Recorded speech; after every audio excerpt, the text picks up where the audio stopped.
Hello, coaches! Welcome back to another episode of Coach Better Spotlight. Today, we're sharing a follow-up to our roundtable discussion featuring educators working in international schools in the Asia region currently dealing with ongoing emergency school closures due to COVID-19. This is a follow-up to our previous bonus episode, and there's another one on the way, so keep your eyes peeled. This is a big group, so I won't list all the names here, but we have teachers, coaches, school leaders, and teacher parents chatting about how things have developed over the last month of school closures in China and Hong Kong, and the emerging extended school closures in other countries around the world. We talked about the successes, the continued struggles, and most importantly, the key learning that schools likely to close should consider. Today's spotlight focuses on what schools should do to prepare for potential extended closure. As I mentioned, we had lots more that we wanted to chat about, so there will be a follow-up episode coming soon. Keep your eyes peeled. Watch or listen to the first episode to see where this all started and keep up with new posts and resources on our resource page listed right here. To hear the full conversation, subscribe to Coach Better wherever you get your podcasts or head over to COACHBETTER.tv.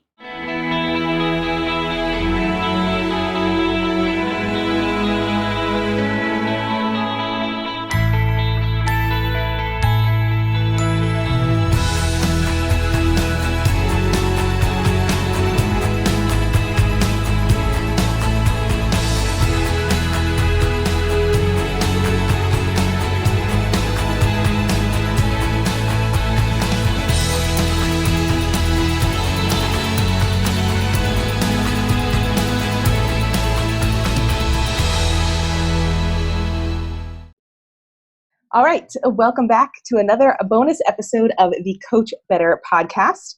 I am super excited to have this conversation with so many educators from all around Asia after our last conversation. We're now 4 weeks into school closures for schools in China and just starting a very extensive long-term closure for schools in Hong Kong. And some schools are coming back, like Taipei, which is great. So we have a nice mix of people here in this room. And I would like to have everyone introduce themselves so they can tell us a little bit about where they are and their current situation, just brief intro. And I will start with Sandra because she's the first person I see on my screen. Hi, my name is Sandra Chow. I'm the Director of Innovative Learning at Keystone Academy, which is a bilingual school here in Beijing. Awesome. Thank you, Sandra. And I will ask Ryan to introduce himself next, please. Hi, everyone. I'm Ryan Krukowski. I'm the digital literacy coach at Victoria Shanghai Academy here in Hong Kong. Awesome. Thank you. And Kelly, tell us about your situation. Yes, I'm Kelly Grogan. I'm Head of Innovation and Staff Learning at Chinese International School in Hong Kong, like Ryan. Thank you. And Jordan, you're next on my screen. Hi, I'm Jordan. I'm a instructional and data coach at Shanghai American School Pudong campus, and I teach some math as well. And Panna, you're next. Hi, I'm Panna Asalavatan, and I work as the pre-K to 1 technology and design coach at Taipei American School. Awesome. Thank you. Annalie, you're next on my list. Hiya, I'm Annalie Higginbottom. I am the technology coordinator K through 12 at Shanghai American School's Pudong campus. I work with Jordan. I'm also a technology instructional coach in the secondary school. Awesome. And I'm just going to, I guess, stick with the whole Shanghai theme and get Davey right in here next. Davey, you're next on my list. Hi, folks. I'm Davey Neal. I'm a 5th grade teacher at Shanghai American School. Awesome. Thank you. I'm going to go for Ben next. Hey, I'm Ben Sheridan. I'm a learning innovation coach at NIST International School in Bangkok. Jeff, you're next on my list. Yeah, I'm Jeff Lehman. I teach middle school design at the International School of Beijing, and currently I'm in Beijing. Been here for a while. So awesome. And Angela also in Beijing, but different school. Yes, I am Angela Langlands. I am at Western Academy of Beijing. And last but not least, David. I'm David Beatty. I'm the Director of Technology at Seoul Foreign School. Listening to all of your individual stories, all I keep thinking about is the school leaders and people I've been speaking to in the last couple of days that are just starting to prepare. So looking back over however many weeks, days you've had, what are the things you would recommend? Like, what are the things you wish you did differently that you would recommend for schools in countries like Italy or Iran, or clearly soon to be the United States, where closures are imminent, but maybe they haven't had this extensive experience that you all have had. What should they be thinking about, and what should they do? Like 1 or 2 things. Anyone? Jump. If they don't have Seesaw, they need Seesaw. You're all making me super jealous. And if they have one-to-one devices, they need to take them home. They need their stuff, because then they don't have to fight. That was that big piece that we were having as kids went on vacation. They had no resources. I can't even tell you how many families have bought computers or an iPad, or colleagues. They need their passwords. They need a device, and Seesaw would have been great. And train them up before they leave. That would have saved us, I think, the 2 weeks worth of stress we had at the beginning. Awesome. Okay. I can jump in. One thing really you got to focus on with the teachers is that remembering that these students are going to have all these different devices. I have students with Kindle Fires and Android, iOS, whatever learning they're designing. It needs to be compatible across all of these, and it also needs to be compatible with older versions of apps and so on. So it's very tricky on exactly what they're sending. So making sure to consider that. Also, making sure that a video conferencing platform is set up. You make your decision on whether you're going to use Zoom, or I know Google Meet was a big thing we were deciding on at the start. That took some time. We had to develop training for the teachers, policies around your video conferencing, and so on. I think all that needs to be done beforehand, and that'll save a lot of headaches that first week.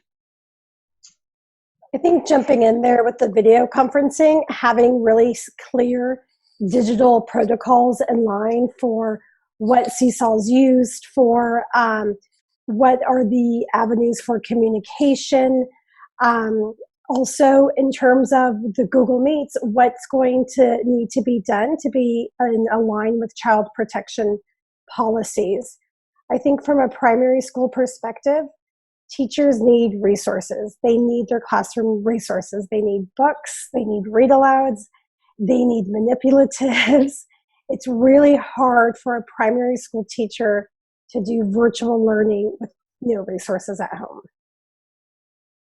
I would say yes, and I wish we could have had the opportunity to do kind of some synchronous PD earlier. I really like what Sandra had to say about that. Yes, the resources, and I've messaged a friend of mine who's a head of school in Germany, and I've said, look, you need to give your teachers the heads up and tell them to start taking stuff home with them, just in case. And I think the other thing that we didn't think about early on was how much time everything takes. Everything takes 2, 3 times as long, whether it's designing the lesson, whether it's replying to emails, whether it's giving feedback to a student. So just kind of be realistic as to what you can expect from your students, from your faculty, and from yourself. Yeah, and jumping off of that, I think scheduling was a big thing that, we continue to talk a lot about as a leadership team, where especially if you're moving into synchronous learning, you need to make sure you're not setting a synchronous meeting at the same time where another subject teacher might be setting a synchronous time. So we have spreadsheets for everything. We called our attendance or our check mark, we're calling it a care plan, but it is the spreadsheet, checking to see whether or not people have been doing things. But we've got spreadsheets on our care plan. We've got spreadsheets on our schedules. In secondary, we started something called a landing page, a one-stop shop, where secondary teachers and students can go to this one spreadsheet that has all the grades and that has all the subject areas, and it shows all the times where they can have they have synchronous meetings with their teachers, and then also office hours, so that students know if they need help on a certain subject area, how they can actually contact a teacher. And so that spreadsheet has it all, and it allows all the teachers to see what's happening. And also, it's challenging for the teachers as well, but you've got some teachers who are actually not always on the ball as a teacher professionally. And it's unfortunate, but this at least helps them to see, okay, what's going on, and not assigning too much homework. It's the first time we've had Chinese parents tell us less homework. Don't give us any more homework. And the school day is it. After the school day, we haven't assigned anything else because the kids are zonked. They're so tired. The teachers are so tired. I really don't work very much on the weekends anymore, which is very rare because I'm so tired. Mm-hmm. I think, listening to you guys, we're actually like practicing. So we've had 2 days where we tell the kids stay at home until lunchtime, and we're going to like run school virtually just for half the day, just to see how it goes. And then next week, we're actually planning 2 whole days where we're going to practice, because like so many of the things you guys have said, like there's no way to actually know that that's going to take place unless you actually go into it, because there's so many things that are sort of logistical and procedural that, in reality or in your head, it sounds like it makes perfect sense. But then, when you go to click that link and it doesn't work, then all your planning goes out the window, and you need to come up with something else that's going to work. So I would recommend that. I think, kudos to our leadership for sort of having that forethought of like, we got to like actually try and do this, and we're even in elementary school, we're like, all right, we're testing things out and we're sending kids, just to different areas of the school at certain times to see like, okay, we're trying to recreate like what would happen if they were at home and they needed to try and do this by themselves. What's not going to work, and how can we like sort of troubleshoot ahead of time what we can do. So that would be like a recommendation from someone who hasn't closed yet, who's like in a pseudo closed position. Like test it while you can, because like I think Annalie, you were saying it was like everything takes 3 times as long, right? And like I think probably a big thing too is the communication, especially if people are spread out and you need to communicate stuff to people. That may take 3 times as long because time zones and that whole thing. It's very tricky.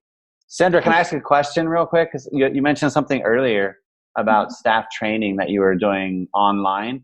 What are you using to get all teachers? Are you getting everybody in a room, or are you just doing sort of We're like in a virtual room? How many people do you have in that room virtually? Well, the largest we've had, so Teams Live allows for up to 10,000 people, and we have not had 10,000 people. but we've used Teams Live anytime we do a parent session, because obviously when we have parents, we don't want actually as much interaction like Zoom allows for, where people can turn on and off their microphone or their videos. So Teams Live is very much like a YouTube Live, where it's just questions published and it posts up. And it doesn't require any sign-in. They can just log in. Whereas Teams meetings is much more personal, like a Zoom.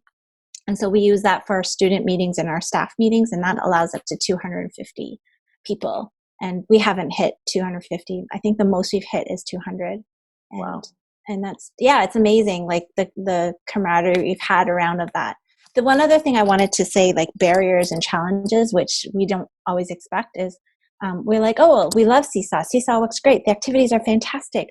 But no, it's not so great for somebody who has maybe a certain internet provider that doesn't really upload as well. And we've done data and analysis. Our tech team has done such analysis on all of the internet providers, and now says for Beijing, if you live here, this is the internet provider you should buy, and this is what you should use. And we found actually mobile connection is a good alternative, and it's not so expensive here in China. But then we've got staff members who are in Europe, and they have the worst internet connection, and they say it takes 2 hours for them to upload a Seesaw activity or a video or whatnot. So it's hard to predict even things that we think are reliable or not reliable. So my caution and my tip for people is have a plan, but don't hold on to your plan so dearly, because it's not always going to be what you expect, and you have to be able to just be okay with that. Something that I've actually really enjoyed about how ISB's been dynamic in its response to this is it's soliciting of feedback and then acting on that feedback.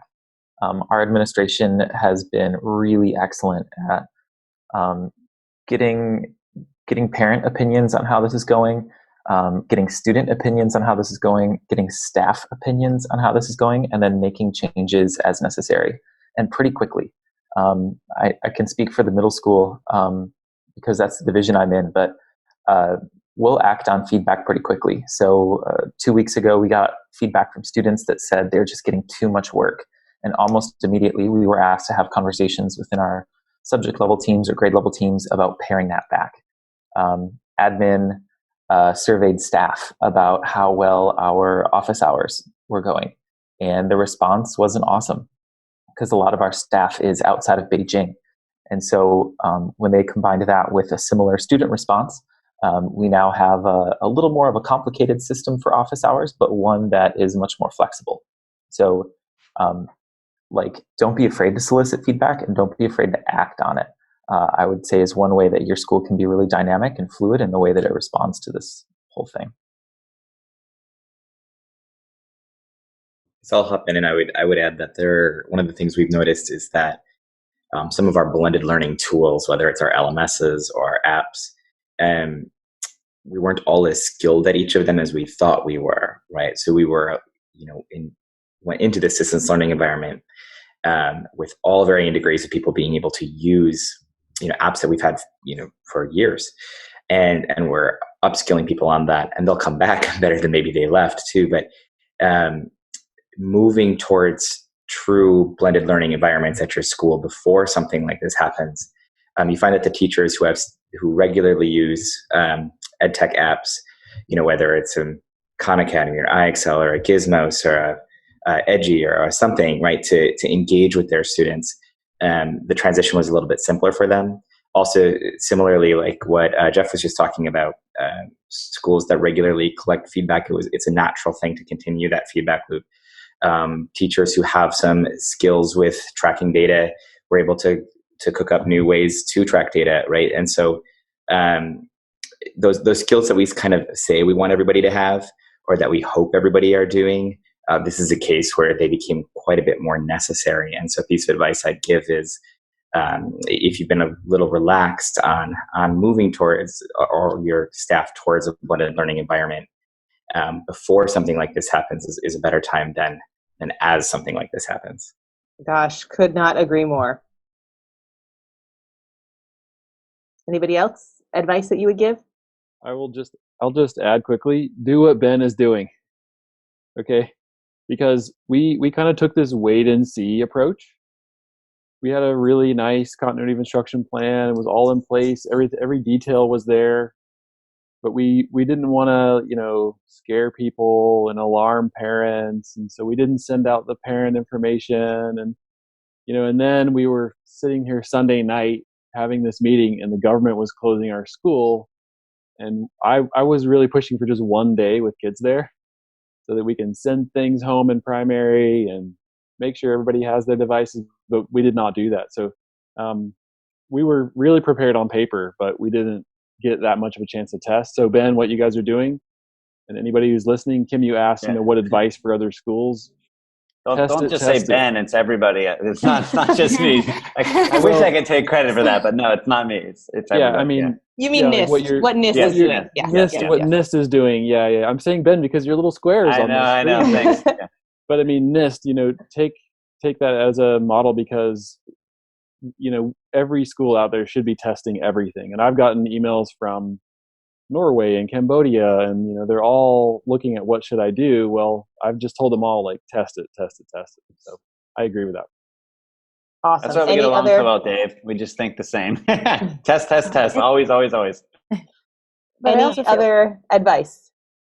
I just wanted to add on the whole testing piece. We are now really talking about how to build that in continuously every year, because this is going to happen again.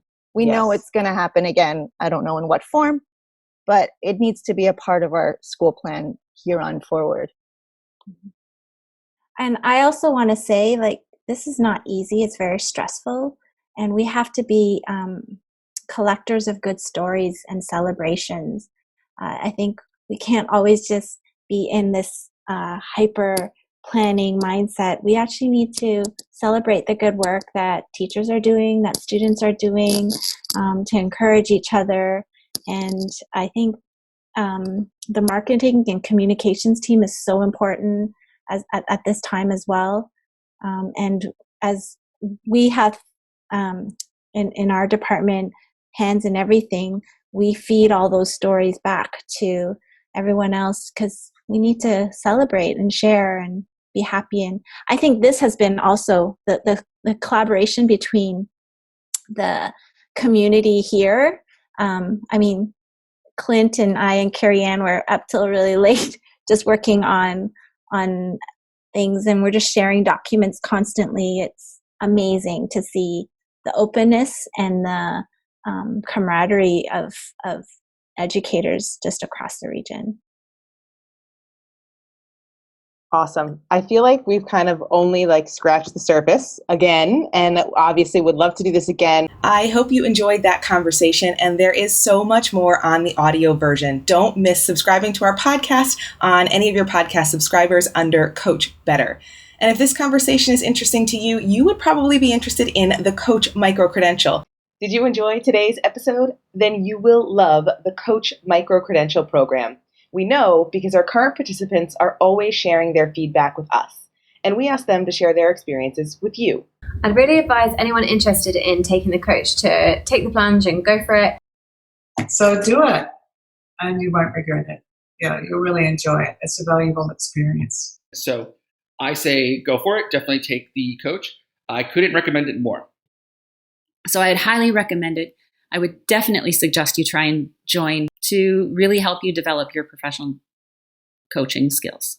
But overall, this course is fantastic because it's made me feel awesome. It's made me feel excited for my future. It's given me really great skills to help others, and hopefully I can help others to feel the same way. So I highly recommend it. If I were to give any piece of advice or message to future cohort members, it is to take the course. If you are on the fence, please take it.